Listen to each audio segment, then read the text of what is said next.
For the next 2 weeks. Thank you.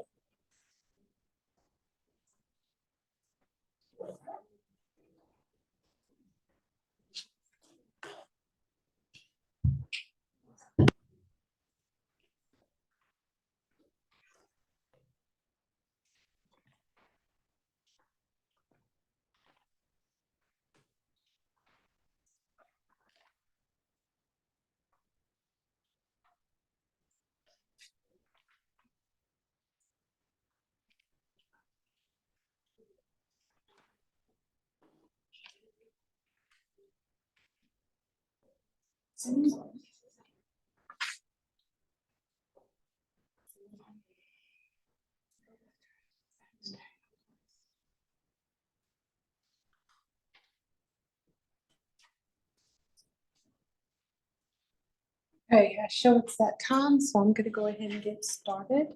I know we're missing a few. So on Tuesday, we started talking about how sugars, they will rotate to form hemiacetals, making a ring structure.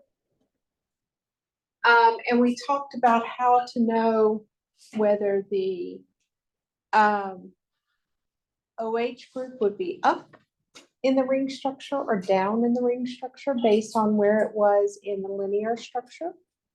We also talked about the fact that when you do this rotation and the ring is closed, you actually make a mixture of beta D-glucose, in this particular case, because the hydroxide points up, and alpha D-glucose, where the hydroxide points down.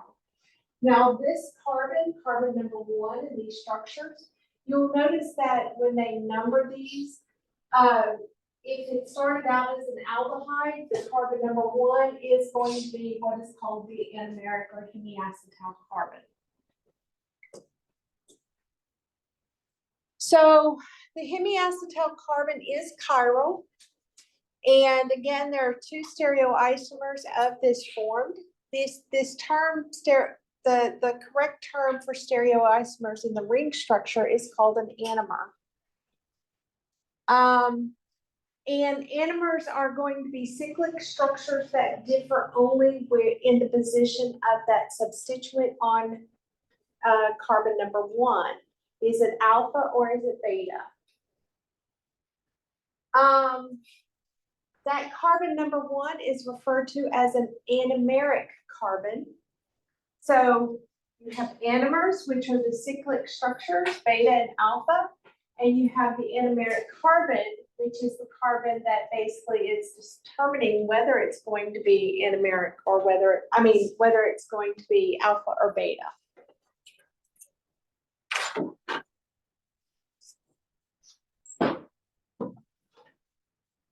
And alpha and beta are basically determined by whether they're on the same side as this carbon 6's CH2OH group, or if they're on the opposite side of carbon 6's CH2OH group.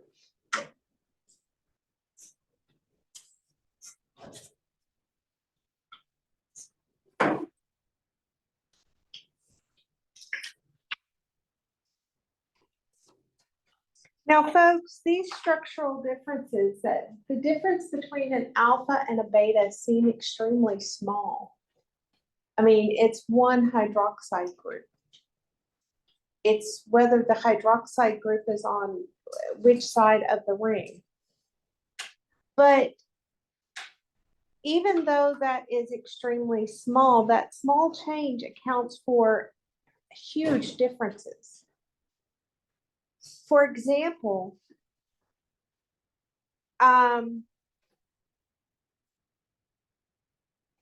it is the difference between whether it's alpha or beta that determines why we can digest starch, but we cannot digest cellulose,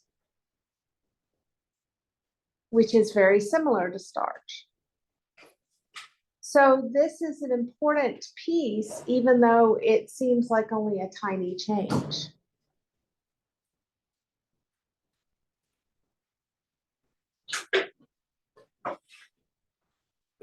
Now, ordinary crystalline glucose, ordinary crystalline, the simple sugar glucose, it's always in alpha form. But once you dissolve it, it'll wind up in a mixture of alpha and beta form. And this is through what's called mutarotation, where basically we can have a rotation around that carbon number 1.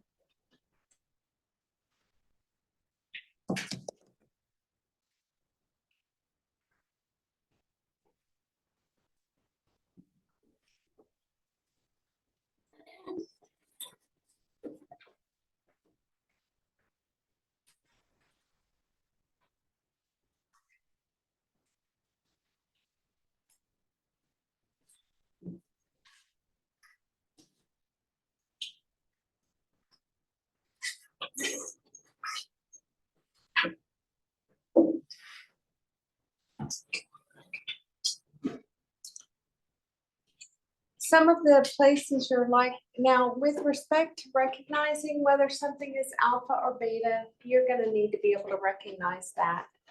But some of these definitions, such as anomer, anomeric carbon, mutarotation, that is going to arise in the questions or in the multiple choice. So being able to recognize what those words mean is going to be important in being able to understand the question.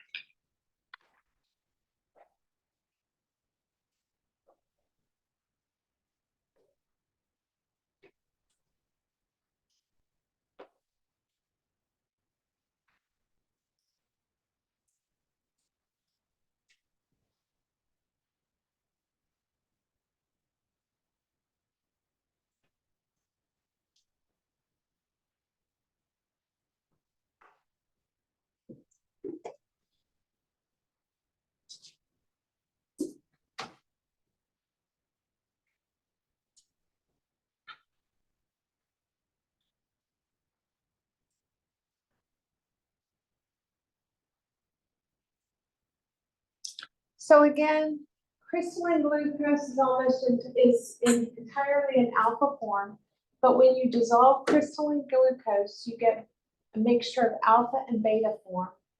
That is because what happens is we actually set up an equilibrium between the ring structure and the straight chain.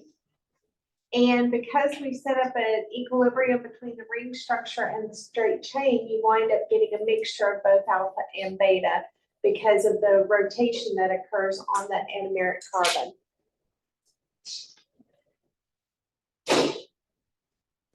So just some important monosaccharides and information about them. Monosaccharides form crystalline compounds. Because they have all of those hydroxide groups, they're going to form lots and lots of hydrogen bonding. And therefore, we tend to have things that are high in melting point. Also, because they tend to form that hydrogen bond, they are going to be very soluble in water, but not soluble in non-polar solvents. Monosaccharides, the majority are sweet tasting. They are digestible and they are non-toxic. Other than glyceraldehyde, which is an aldotreose, and fructose, which is a ketohexose, the rest of the carbohydrates in your body are going to be aldohexoses or aldopentoses. So in other words, the majority of monosaccharides that you'll find in your body are going to start from aldehyde of 5 and 6 carbon.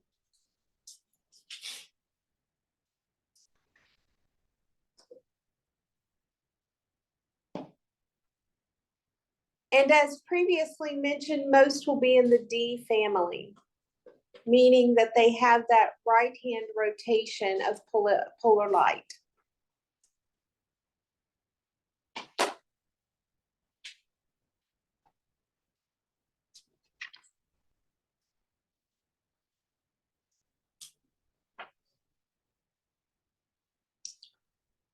So again, a lot of these attributes of monosaccharides is due to their structure. That those multi-alcohol or OH groups that are on the ring. And most of them are going to be aldohexoses or aldopentoses, meaning they're going to be 5 and 6 carbon aldehydes in the straight chain form, with only the 2 exceptions of glyceraldehyde and fructose. Fructose is the only ketose. Because even glyceraldehyde is an aldo, it's an aldehyde. It's just a triose. And then most are in the D family.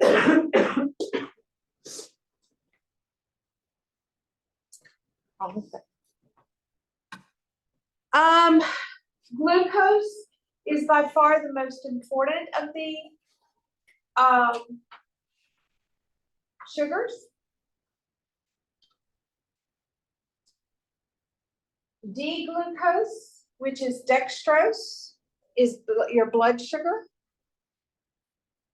It is the most important compound in metabolism because we go through the glycolysis chain, and the result of the glycolysis chain, the destruction of the glucose, goes into the citric acid cycle as acetyl-CoA.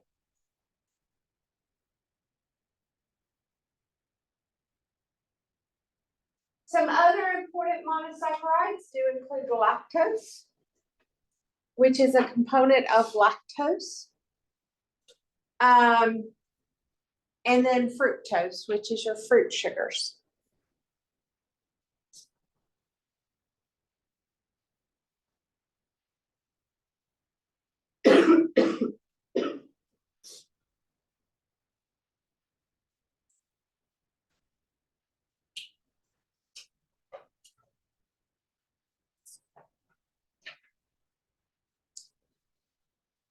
Table 20.1 lists 5 common monosaccharides found in the body and what they are responsible for. I'm not going to make you memorize the structures. You're going to have to be able to go from the straight chain to create the structure. But I'm not going to make you memorize the structure for glucose, fructose, mannose, galactose. That's a lot and it's challenging. So you'll be working with it, but I will tell you what it is, whether it's mannose, glucose, or fructose, or whatever.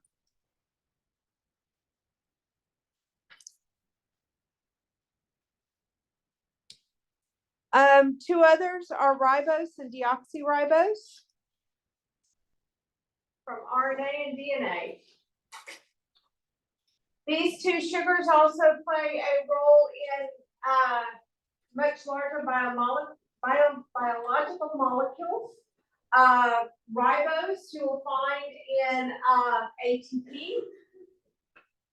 And so you'll become very familiar. It's also part of RNA, whereas the 2-deoxyribose is part of DNA.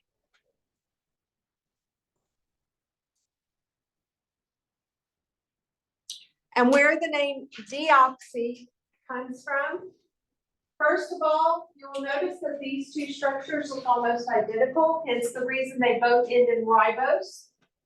But the deoxy comes from the fact that there is one less hydroxide group, one less oxygen group on carbon 2.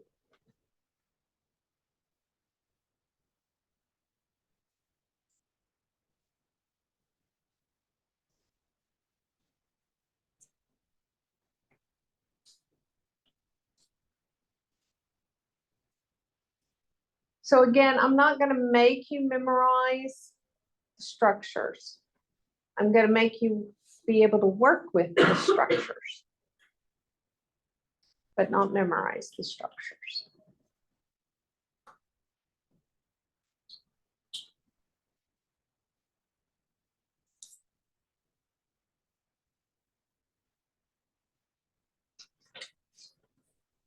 Okay, so let's talk about reactions of sugars.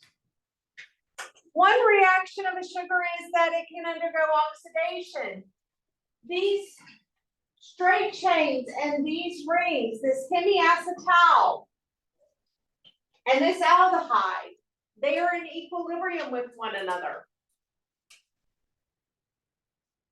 If the hemiacetal opens up to form the straight chain, the straight chain aldehyde can undergo oxidation using an oxidizing agent to form a carboxylic acid group.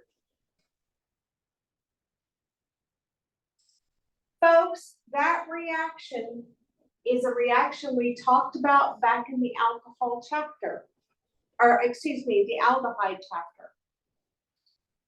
We talked about the fact that aldehydes can undergo a reaction to form carboxylic acids if you oxidize them.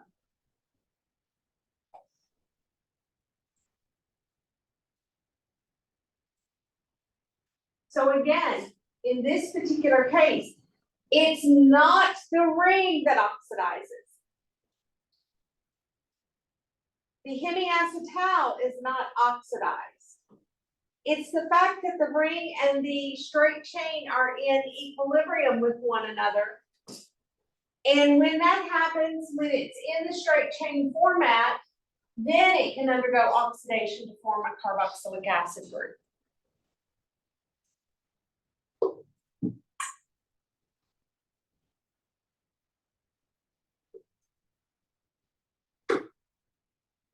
These carbohydrates that react with oxidizing agents are called reducing sugars.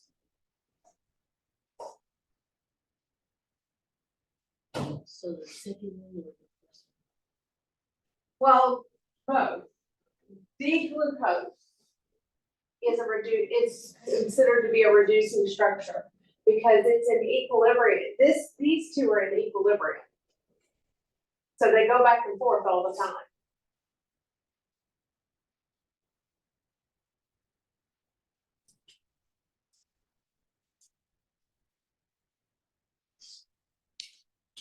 Now, again, this is a reaction you've already learned. All we're doing is applying it to a different type of molecule now.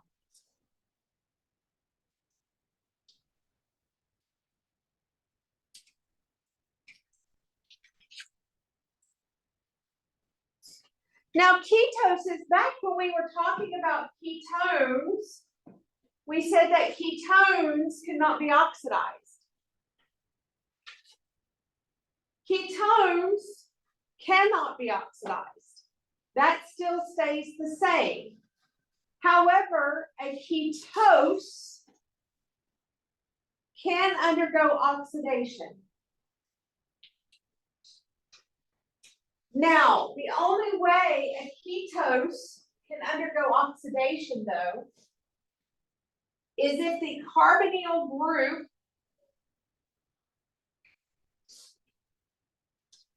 forms an enediol, which is basically where you've got two alcohols on a double bond.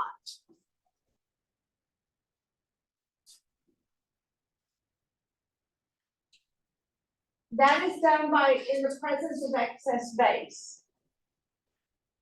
Then, in the presence of excess base, that can go on to further rearrange to form an aldehyde.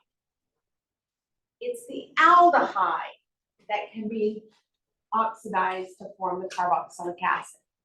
So again, the ketone itself cannot undergo oxidation.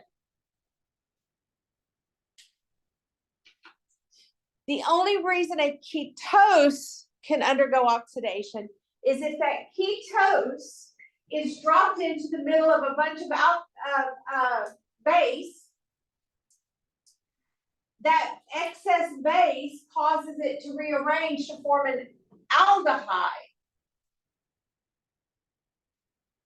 And then you can go to the carboxylic acid through oxidation. So the ketose does not oxidize without getting rearranged to form an aldehyde.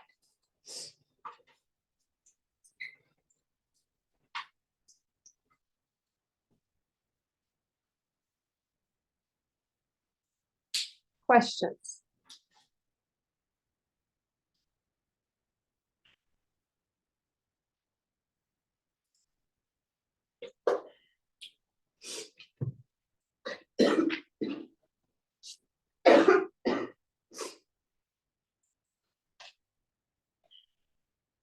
Now, so we've already gone back to some reactions we learned. Aldehydes oxidize to form carboxylic acids. If you can get your sugar into the aldehyde form, it will oxidize to form a carboxylic acid, meaning that it can be called a reducing sugar.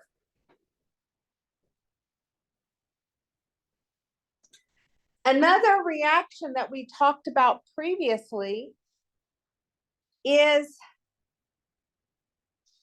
the reaction with alcohols.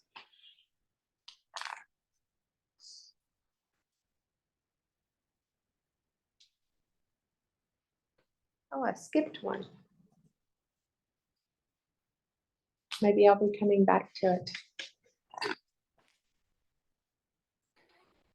If you recall, when I first introduced hemiacetals, we said hemiacetals could react with alcohols to form acetals. Or hemiketals could react with an alcohol to form a ketal.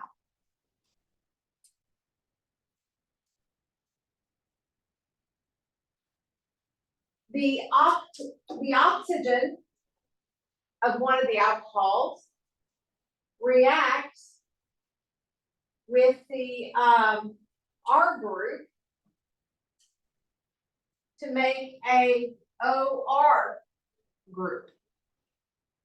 So now you have a R, O, R, O, R. So you have an acetal.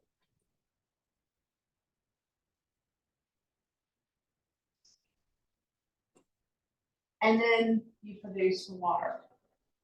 It's the same reaction, folks. It's the same reaction we did when we had a hemiacetal and we reacted it with water. The only difference is our hemiacetal now is a cyclic sugar. And you'll notice that it's the anomeric alcohol that does the reaction to make the acetal. Now, when this becomes an acetal, you'll also notice that the OS changed to oside, or basically you get this side added. So it's glucoside. instead of glucose anymore. It's a glucoside.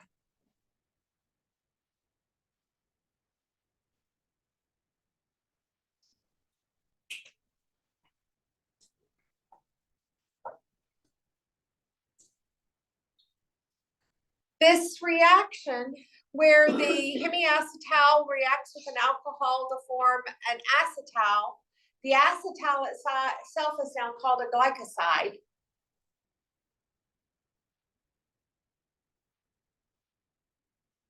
This one was called a glucoside simply because it started with glucose. Glycoside is generic.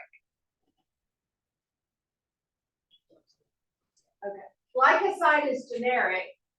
If you know what sugar it is, you can actually name it mannocide or whatever. But if you are just talking about general hemiacetal going to form an acetal, that is now called a glycoside. And the bond that is formed is called a glycosidic bond. Now, these reactions are important, but they're more important when we start forming disaccharides. Because when you form a disaccharide, you're going to again react a hemiacetal with an alcohol to form a glycoside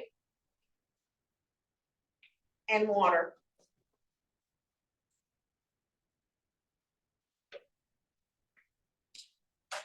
By the way, once you react with an alcohol to form that glycosidic bond, it's no longer going to be a reducing sugar. That, if you will recall, hemiacetals are unstable, but acetals are stable. This goes back to when we first talked about acetals and hemiacetals. Hemiacetals are unstable, but acetals are stable. So that hemiacetal was able to undergo, could be a reducing sugar and undergo oxidation to form a carboxylic acid. But once it makes an acetal, once it makes a glycoside, in this particular case, it can no longer be considered a reducing sugar because it's no longer going to be able to undergo oxidation. It stabilized it in the form of an acetal.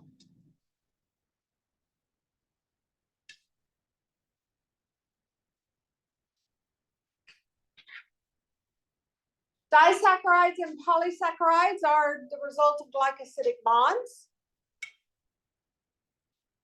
It depends upon which carbon they get their alcohol from, what it's called. The reverse of a glycosidic or glycoside formation is going to require hydrolysis. In other words, you're going to have to add water to break a glycosidic bond. We did that when we talked about how to break an acetal. We're just talking about a biological molecule now rather than just general.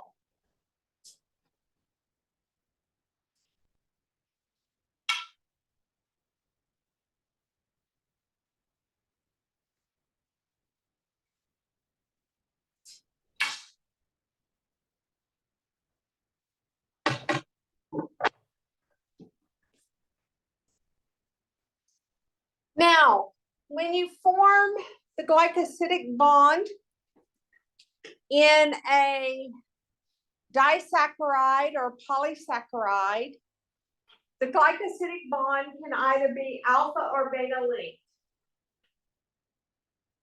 Alpha occurs when the hydroxy oxygen is pointing below the ring on the anomeric carbon.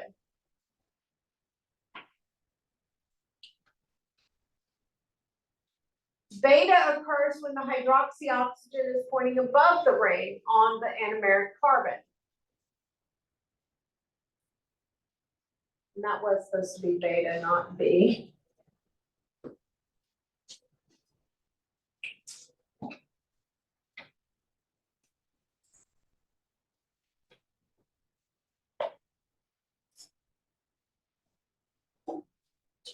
In other words, it's very similar to what it was, how we call the sugar, alpha or beta. We would call the simple sugar alpha or beta depending upon where the hydroxide group was on the anomeric ring. I mean, on the anomeric carbon. The same thing occurs with our glycosidic bond.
So here's the example.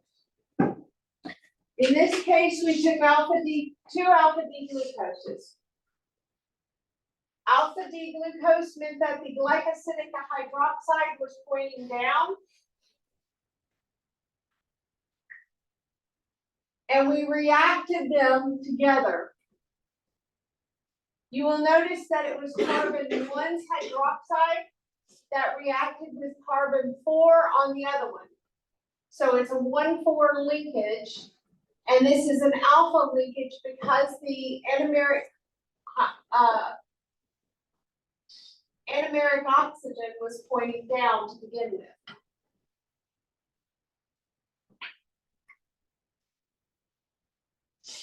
Notice I'm only talking about the anomeric carbon on the first ring. I'm not talking about the directionality of the anomeric carbon on the second ring. We're only talking about the directionality of the anomeric carbon on the first ring. Here, we have a beta D galactose reacting with a beta D glucose. First of all, beta means that they're up. So that's why this red bond here is pointing up in both cases, is because beta meant up when we were talking about the anomeric carbon. Now, with beta D glucose, besides this, you will notice, let's go back over to glucose in general, D-glucose. D-glucose on carbon number 4 has the hydroxide pointed down.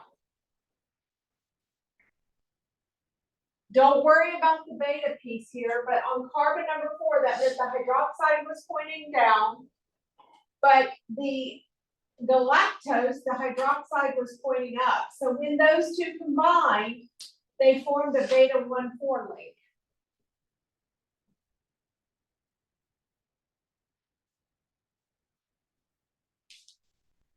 So I'm going to draw circles instead of getting into the nitty gritty.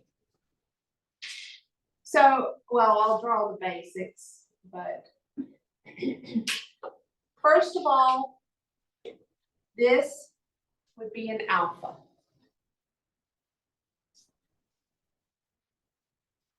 And we're going to have the hydroxide pointing down. So this is carbon 1 and carbon 4. 1, 2, 3, 4. Not worried about everything else. I'm just focusing on those right now. This is a simple alpha D glucose without all of the extras. Let's add another alpha D glucose.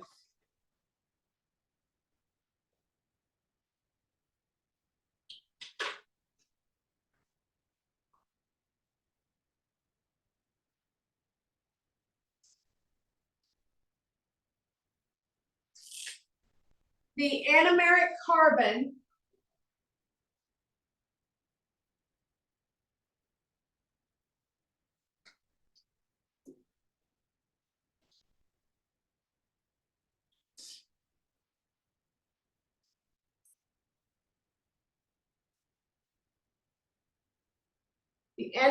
carbon on the first glucose in the bond has a hydroxide pointing down.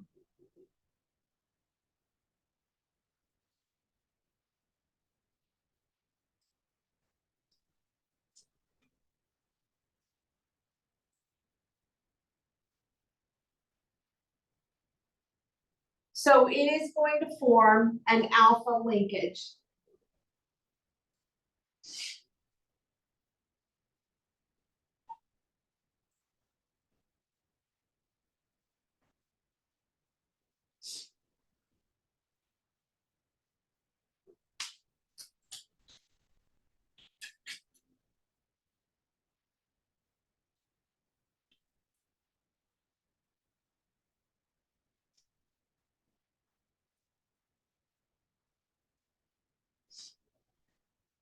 Now,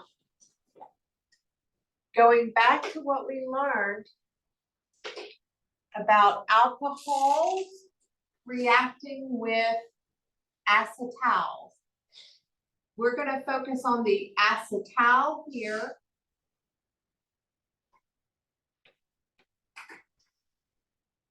And the alcohol on the fourth carbon.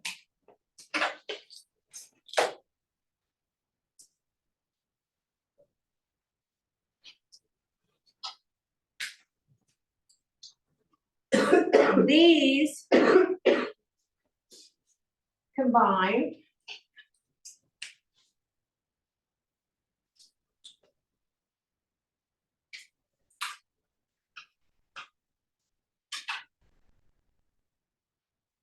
to form this glycosidic bond.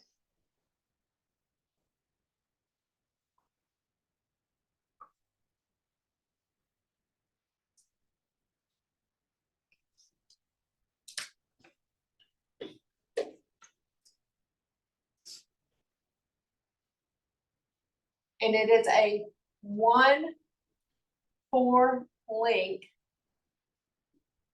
And in this case, it is an alpha because it formed below the ring. So essentially what happened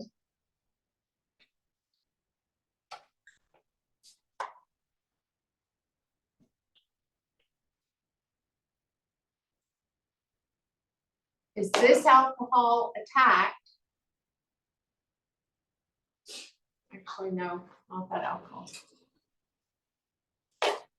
This oxygen attacked and caused us to split off a water.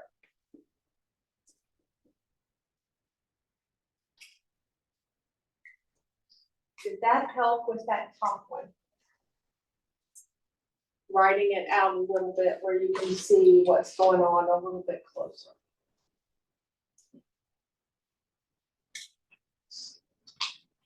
The beta does the same thing, except for the fact that it started, the reason it's a beta link is because the anomeric carbon's alcohol is pointing up.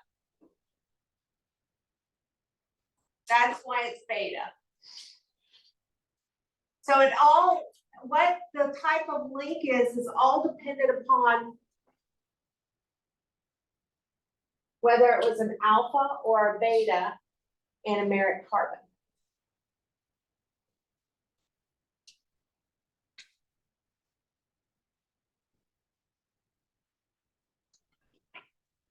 Now, I've shown you a 1,4 linkage, but as we will discuss, you can have other linkages.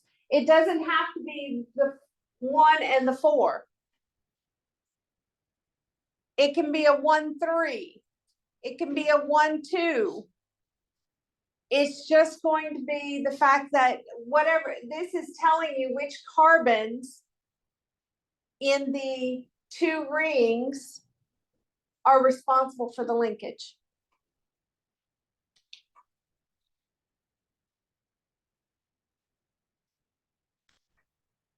Some important disaccharides include maltose. Basically, that's what we made here is maltose, malt sugar.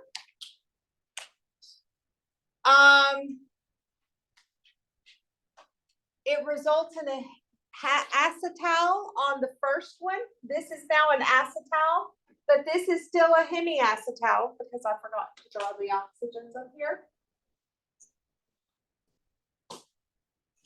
I wasn't trying to point out those. This is a acetal now because it's a carbon, oxygen, carbon, oxygen, carbon. Whereas this is still a hemiacetal because it's an oxygen, carbon, oxygen. With a hydrogen, hydrogen, oxygen, carbon, oxygen.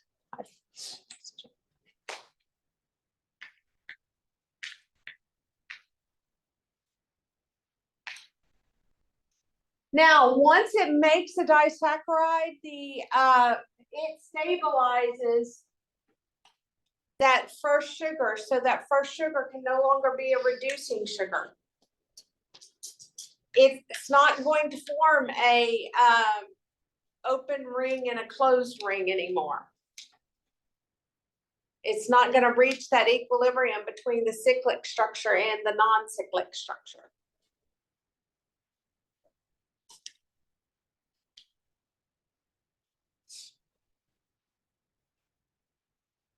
Now, that's true for this, but that's not true for that one.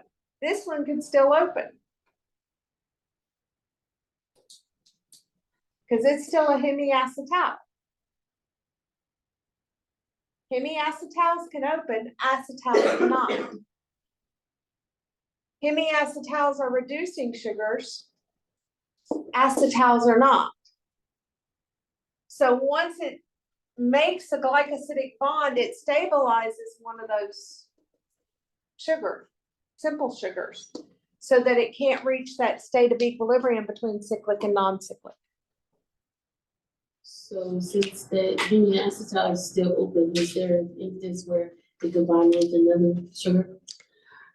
It actually will when you start talking about starch and cellulose and other things like that. That's exactly what happens, is because this is still a hemiacetal, it can combine with another alcohol on another sugar and start to form this chain or polymer.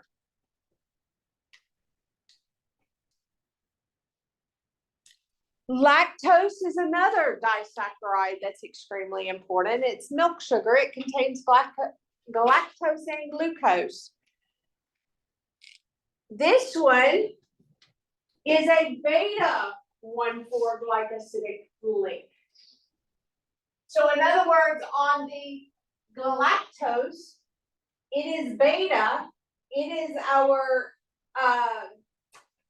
anomeric carbon that we're focused on. When it combines when carbon number 1 in the galactose, which is beta, combines with carbon number 4 in the glucose, which in this case is beta, you set up a beta 1,4 glycosidic bond, because on the anomeric carbon, that's the only carbon that matters, is this carbon. The first carbon the anomeric carbon is that carbon number 1 on that first molecule. It, in the case in lactose, is pointing up.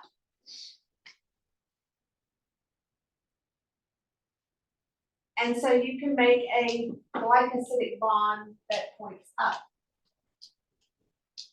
Again, the acetal ring does not open, but the hemiacetal ring will open and close.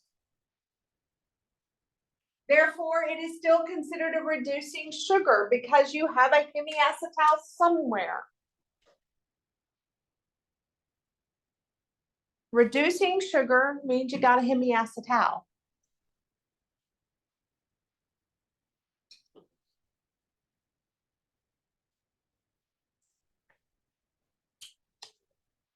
And then the most common one that is a disaccharide is the one that sits on most people's table or in most people's cupboard. Sucrose. This is an interesting one because it is a 1-2 link. Fructose is the only, is one of your ketohexoses.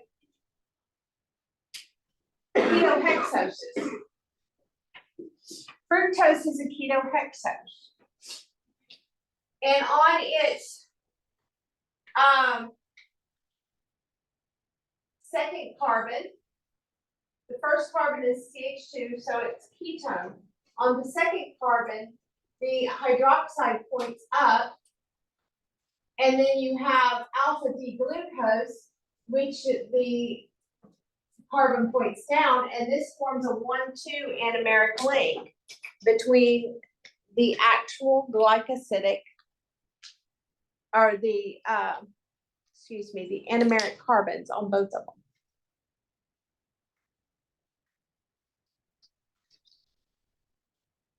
Because there's no hemiacetal in either of these, once they are connected, is sucrose a reducing sugar? No. It lost its ability to be a reducing sugar because there's no longer hemiacetal, because the reaction occurred between the two anomeric carbons.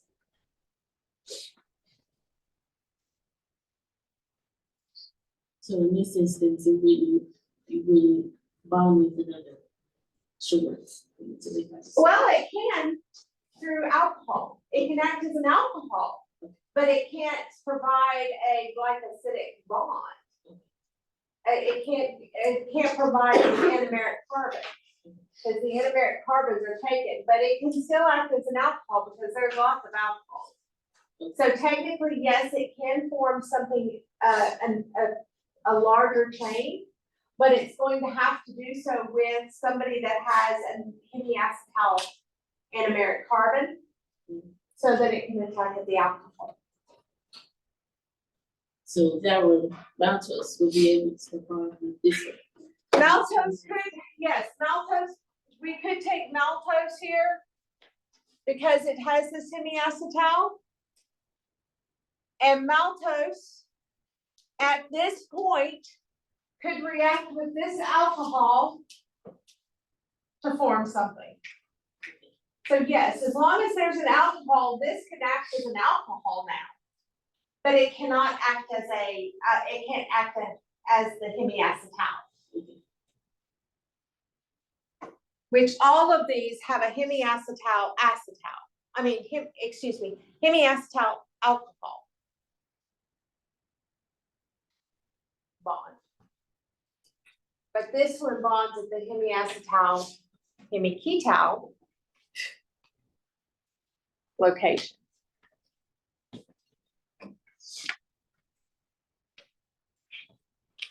Questions? So what are you going to be expected to know?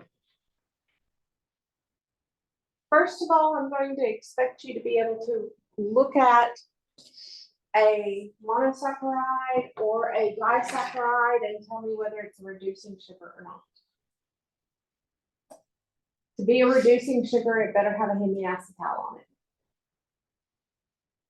As long as it has a hemiacetal, it can be a reducing sugar.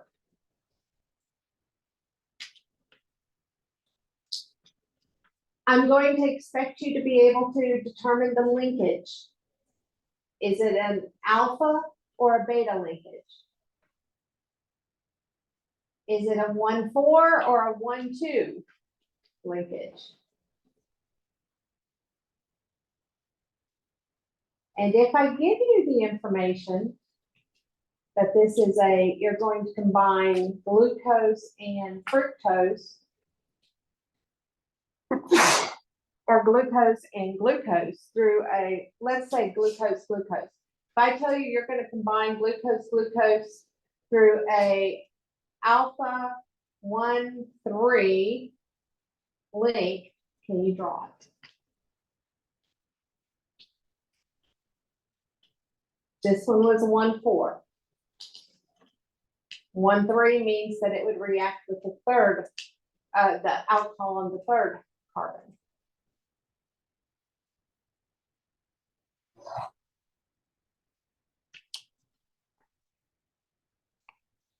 So some important polysaccharides are going to be cellulose, starch, and glycogen. Cellulose's repeating unit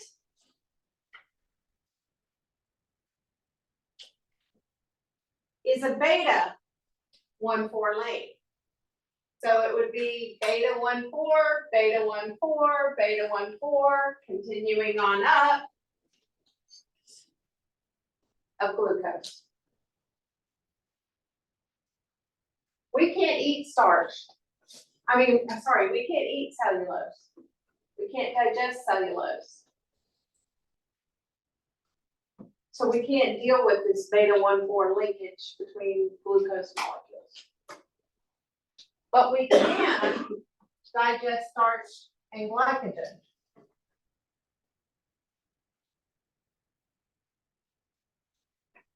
And it's got an alpha 1,4 link.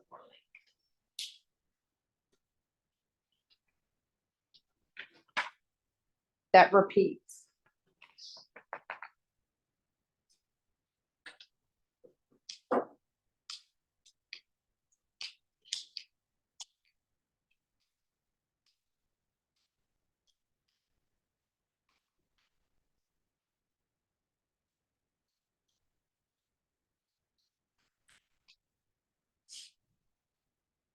Cellulose is extremely fibrous substance. Again, it's done through that beta. It has a lot of hydrogen bonding between the chains. And that is what contributes to its toughness. That is what makes stalks for plants so strong, is because of how these glucose molecules hydrogen bond and how they form that beta 1,4 linkage.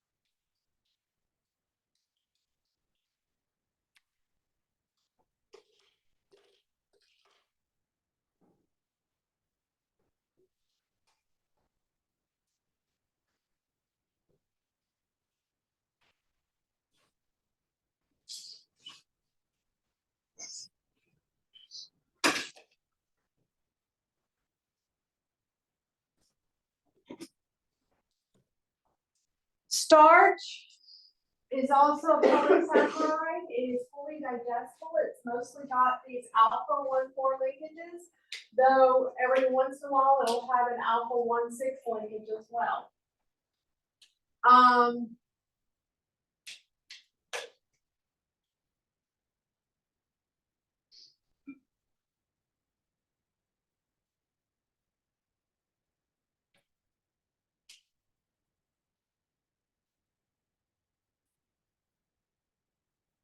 It does not have as much hydrogen bonding that goes on between it because of that alpha linkage.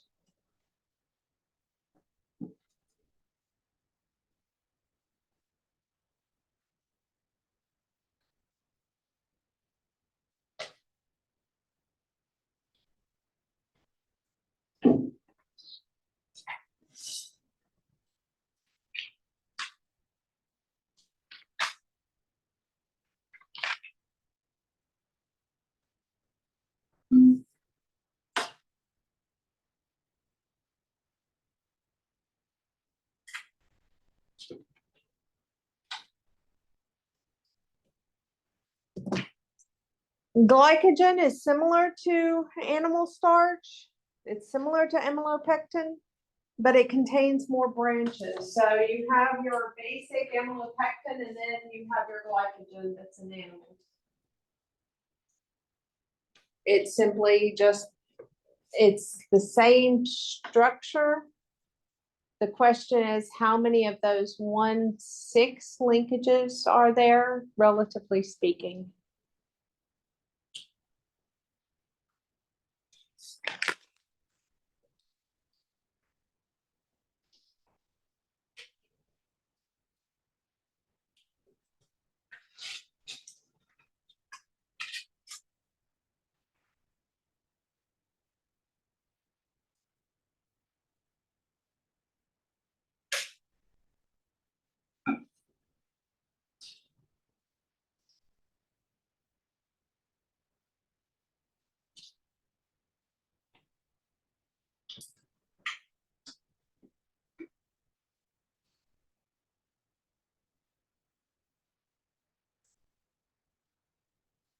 Okay, I don't know what happened, but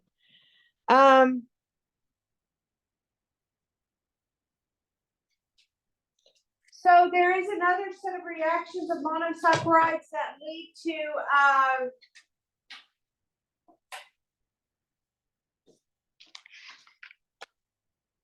modified glucose molecules. The most important one that we're going to talk about is phosphate ester formation on glucose. Because the very first thing our body does in the glycolysis chain to take glucose and convert it into energy is it adds a phosphate group at the 6th carbon. That is the very first step. And therefore it makes glucose 6-phosphate. And then the glucose 6-phosphate continues in the glycolysis chain in order to make the acetyl-CoA necessary to go into the citric acid cycle. So another important reaction of a monosaccharide is phosphate ester formation. And basically what happens is you usually have a molecule such as ATP, adenosine triphosphate. Adenosine triphosphate, the tri means that there's 3 phosphate groups. What happens is the alcohol is replaced with a phosphate group. So a PO4. The PO3 of that comes from the ATP as the ATP is converted to ADP, which is adenosine diphosphate. Again, this one is super important because it leads into the glycolysis chain.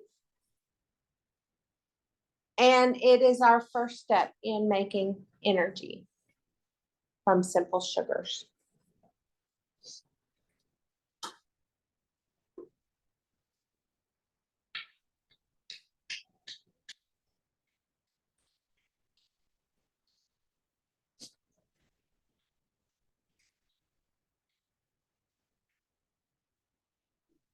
Questions? So again, the big deal, that 6th carbon that we haven't played with yet, that 6th carbon in that chain, that CH2OH at the very bottom of the chain, is an important carbon when it comes to phosphorylation. Because it is this location, the 6th carbon, where phosphorylation occurs. And then you make glucose 6-phosphate because the phosphate group will be on the 6th carbon.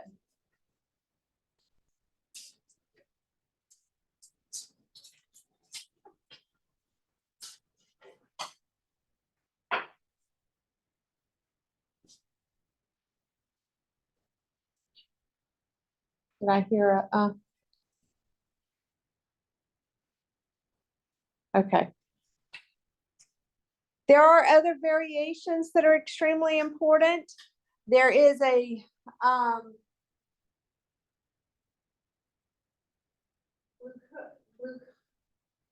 glucuronate, which actually has a carboxylic acid group in that carbon-6 location. There's a glucosamine, where glucosamines have an amine in one of the hydroxide group areas. And then this is N-acetyl beta D-glucosamine.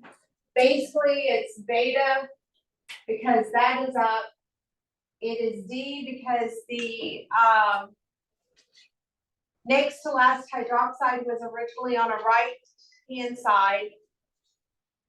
It is glucosamine because you have an amine group. But it is N-acetyl because attached to that is a 2-carbon group.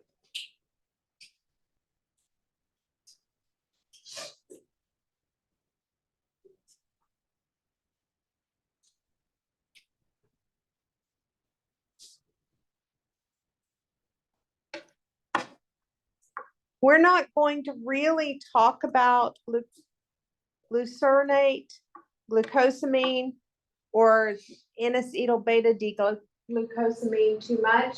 But the fact is there are more.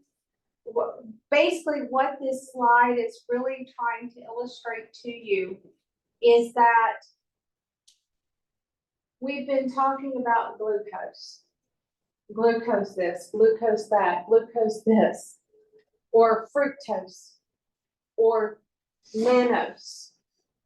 But we haven't talked until the last slide and this slide about any variations where we have performed a substitution on one of the carbons or one of the hydroxide for one of the hydroxides. And this is just saying that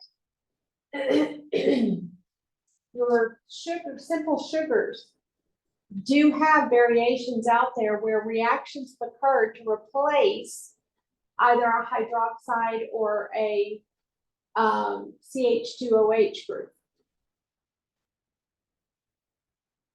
But the most important one was the one before this, that for us, and that's the phosphorylation of glucose to make glucose 6-phosphate.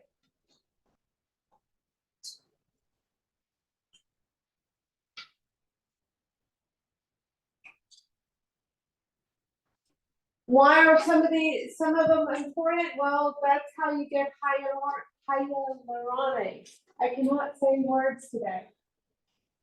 Normally I can say that one real well. Or chondroitin 6-sulfate. These are all examples of compounds, and you don't have to know these. You just need to understand that there are a lot of variations out there on these simple sugars. There are variations that are important, physiologically important. But we're mainly focused on glucose and glucose 6-phosphate because that is where we're headed next.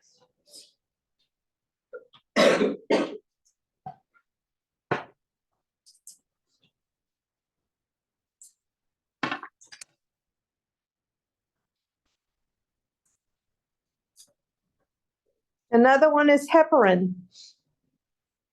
That's another example where they've taken these simple sugars and they have done some replacements. They have replaced CH2OH with a carboxylic acid group, essentially. They have taken CH2OH and replaced an OH with a sulfate group. They have taken and replaced one of the OHs with an amine attached to a sulfate group. This is what biochemists do all the time, is they will take molecules and they will perform reactions on those molecules to make new molecules. And those new molecules then they'll determine whether or not they actually have an importance physiologically, whether as a medicine or whether as part of what your body already makes. Glycoproteins. Okay, we're not going to get to this. But glycoproteins is how we would have taken and made it where our body can digest proteins. And there's glycolipids, where we would have taken and, well, glycoproteins are actually important because they'll attach to the outside of the shell. I mean, not the shell, the cell. The cell wall.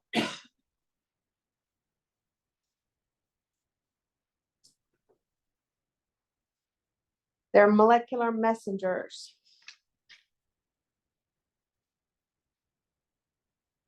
And again, there's glycolipids, which are going to be sugars on lipids. Any questions? Now's the time to ask questions about the sugar chapter, because we're about to move into talking about how we generate biochemical energy.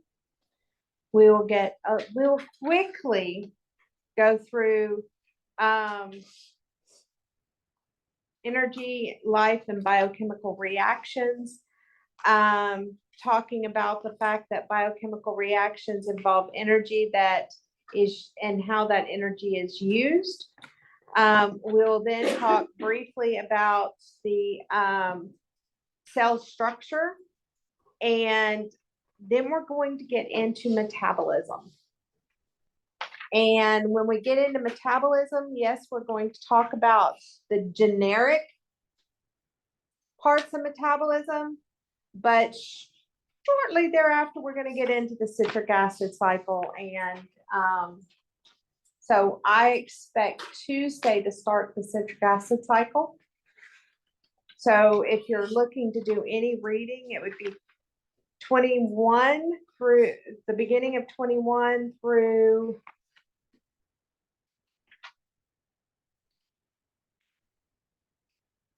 .5 at least.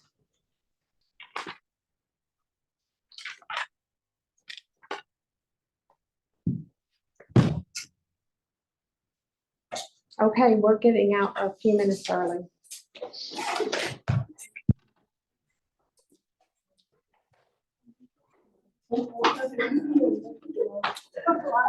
Yes.